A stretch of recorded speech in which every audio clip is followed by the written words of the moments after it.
Komisi Pemilihan Umum menggelar rapat pleno terbuka hasil penghitungan perolehan suara tingkat nasional serta penetapan hasil pemilu serentak setelah pelaksanaan putusan Mahkamah Konstitusi.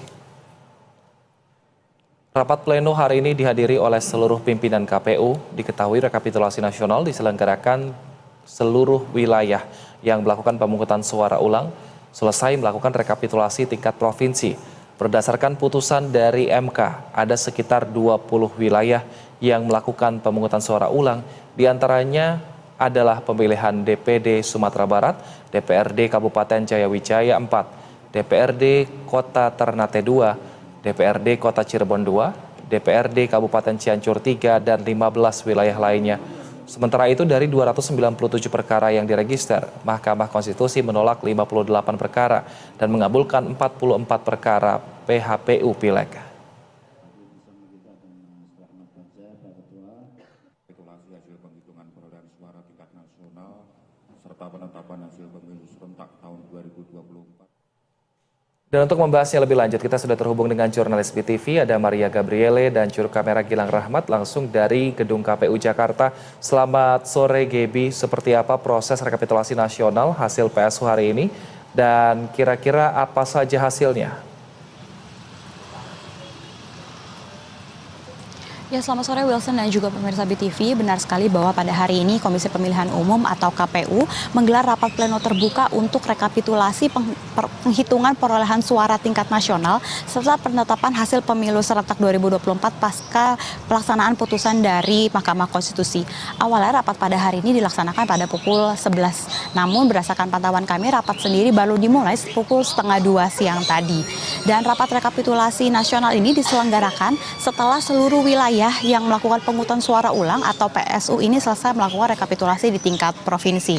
Nah, menariknya Wilson dan juga pemirsa BTV, sebelum rapat dimulai, anggota KPU RI Agus Melas mengumumkan bahwa Muhammad Afifuddin yang sebelumnya ditunjuk sebagai PLT Ketua KPU ini resmi menjabat sebagai Ketua KPU secara definitif. Di mana keputusan tersebut diambil dalam rapat pleno secara tertutup yang dihadiri oleh seluruh pimpinan KPU dan juga Sekjen KPU. Di mana rapat ini juga baru dilaksanakan pada pagi hari tadi begitu. Dan keputusan ini diambil mengingat kebutuhan-kebutuhan dan juga tugas serta tanggung jawab organisasi ke depannya. Dan Muhammad Afifuddin ini menjabat sebagai ketua dan akan melaksanakan tugasnya sampai dengan akhir masa jabatan keanggotaan di KPU sendiri periode 2022 dan sampai 2027. Wilson dan juga pemirsa BTV, terkait dengan rapat pleno rekapitulasi hasil penghitungan perolehan suara tingkat nasional pada hari ini juga turut dihadiri oleh jajaran dari Bawaslu, partai politik dan juga pihak terkait. Rapat pleno ini digelar secara terbuka dan juga disiarkan secara langsung. Adapun untuk rapat rekapitulasi hari ini itu untuk Dapil DPR RI dan Dapil DPD RI yang kemudian akan dilanjutkan dengan penetapan hasilnya. Dan sampai dengan saat ini rapat pleno yang dimulai pukul 1:30 siang tadi ini masih berlangsung. Wilson. Baik, Gaby, ada berapa wilayah atau daerah yang rencananya akan dilakukan rekapitulasi pada hari ini?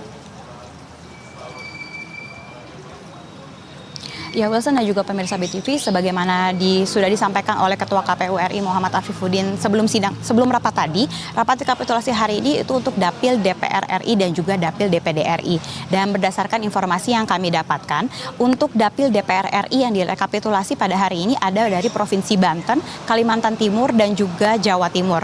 Kemudian untuk Dapil DPD RI ini dari Provinsi Sumatera Barat.